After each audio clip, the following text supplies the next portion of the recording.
పార్టీకి త్యాగాలు చేసిన వారిని గుర్తించి భవిష్యత్తులో వారికి పార్టీ సముచిత స్థానం కల్పిస్తుందని మాజీ మంత్రి అచంట ఎమ్మెల్యే పితాని సత్యనారాయణ అన్నారు. అచంట నియోజకవర్గం టీడీపీ మినీ మహానాడు కార్యక్రమం స్థానిక కమ్మ సంఘం కళ్యాణ మండపంలో మంగళవారం జరిగింది. జోరున వర్షం పడుతున్నా నియోజకవర్గంలోని వివిధ గ్రామాల నుంచి అభిమానులు, నాయకులు, కార్యకర్తలు పెద్ద ఎత్తున మహానాడుకు తరలివచ్చారు. ఈ సందర్భంగా ఎమ్మెల్యే పితాని సత్యనారాయణ మాట్లాడుతూ తెలుగుదేశం పార్టీ కష్టపడిన వారికి గుర్తింపునిస్తుందని, రాబోయే కాలంలో యువతకు మరింత ప్రాధాన్యత ఇస్తామని అన్నారు. గత వైఎస్ఆర్ కాంగ్రెస్ ప్రభుత్వంలో అరాచకం కొనసాగితే తమ ప్రభుత్వంలో అభివృద్ధి సంక్షేమమే ధ్యేయంగా పనిచేస్తుందని ఆయన అన్నారు. గత ప్రభుత్వం ఇళ్ల స్థలాలు జే బ్రాండ్స్ ద్వారా ఖజానాను లూటీ చేశారని, దీనిపై సమగ్ర దర్యాప్తు జరుగుతుందని అన్నారు. రాష్ట్రం ప్రభుత్వానికి ఆర్థిక కష్టాలు ఉన్నా సంక్షేమ కార్యక్రమాలు ఎక్కడ ఆపకుండా కొనసాగిస్తుందని, త్వరలోనే విద్యార్థులకు తల్లికి వందనం, ఇటు రైతులకు భరోసా సాయం అందించడానికి అన్ని ఏర్పాట్లు చేసిందని అన్నారు. అర్హులైన వారికి ఇళ్ల పట్టాలు పంపిణీ చేయడమే కాకుండా వారికి ఇల్లు కట్టించే బాధ్యతను కూడా తమ ప్రభుత్వం తీసుకుందని స్పష్టం చేశారు. రాష్ట్రంలో కూటమి నేతలు పూర్తి అవగాహనతో కలిసి ముందుకు వెళ్తున్నారని అన్నారు. త్వరలో జరగనున్న రాష్ట్ర మహానాడును కూడా విజయవంతం చేయాలని ఎమ్మెల్యే పితాని పిలుపునిచ్చారు. మహానాడులో ఆపరేషన్ సింధూర్లో విజయం సాధించిన జవాన్లకు అభినందనలు తెలిపారు. అదేవిధంగా వీరమరణం పొందిన సైనికులకు నివాళులు అర్పించారు. సభలో పలు తీర్మానాలను ప్రవేశపెట్టి వాటిని ఆమోదించారు. ఎమ్మెల్యే పితాని వేదికపై నియోజకవర్గంలోని గ్రామస్థాయి కమిటీలను ప్రకటించారు. కార్యక్రమంలో నియోజకవర్గ పరిశీలకుడు రుద్రరాజు వెంకటరామరాజు, అచంట జడ్పీటీసీ ఉప్పలపాటి సురేష్ బాబు, ఎంపీపీ దిగుమర్తి సూర్యకుమారి, కేత మీరయ్య, తుమ్మినేడి ప్రసాద్, బడేటి బ్రహ్మాజీ, నక్క శ్యామల, సోని, తమనంపూడి శ్రీనివాసరెడ్డి, వెలగల బుల్లిరామరెడ్డి, చింతపల్లి రామకృష్ణ, వెలిచేటి బాబు, రాజేంద్ర ప్రసాద్, రామ్మోహన్ రావు తదితరులు పాల్గొన్నారు.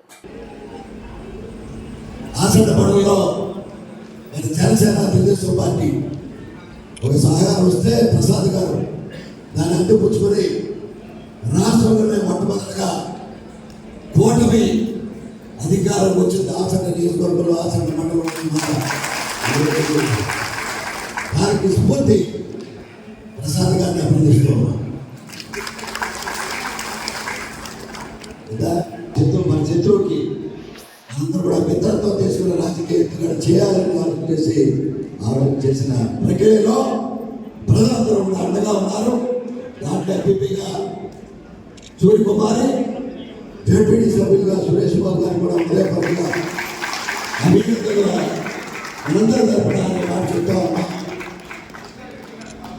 ఈనాడు ఇవన్నీ కూడా ప్రక్రియ ప్రజాప్రభుత్వాలు ఉన్నా లేకపోయినా ప్రజల దగ్గర అండగా ప్రజాప్రతినిధులుగా రాజకీయ పార్టీలో పార్టీకి సేవ చేసే ప్రతి ఒక్కరు కూడా పార్టీ రుణపడి ఉంటుందనే మాట, వారిని మర్చిపోయారనే మాట వాస్తవం కాదు. కొంత ఇబ్బందుల వల్ల ఒక్కొక్కసారి నెగ్లెక్ట్ చేసిన సమయం సందర్భంలో వారిని కూడా గుర్తింపు చేసి వారికి ఉన్నత స్థితి తీసుకురావడానికి వారి కష్ట నష్టాలు అండగా ఉంటుందనే మాట నందమూరి తారక రామారావు సాక్షిగా ఈ పార్టీకి కార్యకర్తలకు అండగా ఉంటారనే మాట మరొకసారి ఈ ప్రధానమంత్రిగా కార్యకర్తలు మరొకసారి చెప్తా ఉన్నాం. ఎవరైతే కొన్ని జగన్మోహన్ రెడ్డి అక్రమాల వల్ల అన్యాయం జరిగిన కేసుల్ని త్వరలో ఎత్తిస్తామనే మాట చంద్రబాబు నాయుడు గారు చెప్తా ఉన్నాం. రెండో మాట, మీకు ఎక్కడైతే అన్యాయం జరిగాయో రేషన్ కార్డు తీసేసిన కానీ పెన్షన్ తీసినా కానీ అడుగులందరూ కూడా ఈ ప్రభుత్వం మీకు ఇస్తామనే మాట తెలుగుదేశం పార్టీ తరఫున హామీ ఇస్తూ ఉన్నాం. కార్యకర్తలందరూ కూడా అడుగుతుంటే అతి త్వరలో ప్రతి ఒక్కరు కూడా ఇళ్ళ పట్టాలు ఇస్తారనే మాట తెలుగుదేశం పార్టీ చంద్రబాబు ప్రతి గ్రామంలో ఐడెంటిఫై చేయండి. ప్రతి కార్యకర్త కూడా ఇల్లు స్థలంతో పాటు ఇల్లు కట్టిస్తామని మాట ఈ యొక్క వేదిక ద్వారా హామీ ఇస్తున్నామని మాట చెప్తా ఉన్నాం. వారి తెలుగుదేశం పార్టీ అంటే పట్టాలు ఇప్పించాలి. అర్హత కలిగిన వారు కూడా పట్టాలు లేకుండా చేసిన గత ప్రభుత్వం వైఎస్ఆర్ పార్టీ ప్రభుత్వం చేసిన అరాచకాన్ని న్యాయం చేస్తుంది ఈ ప్రభుత్వం. ఒక పార్టీ మన తెలుగుదేశం పార్టీ కాదు, అర్హులందరూ కూడా ఇల్లు పట్టాలు ఇస్తామనే మాట మరొకసారి తెలుగుదేశం పార్టీ తరఫున కూటమి ప్రభుత్వం తరఫున కూడా హామీ ఇస్తున్నామని మాట చెప్తా ఉన్నాం.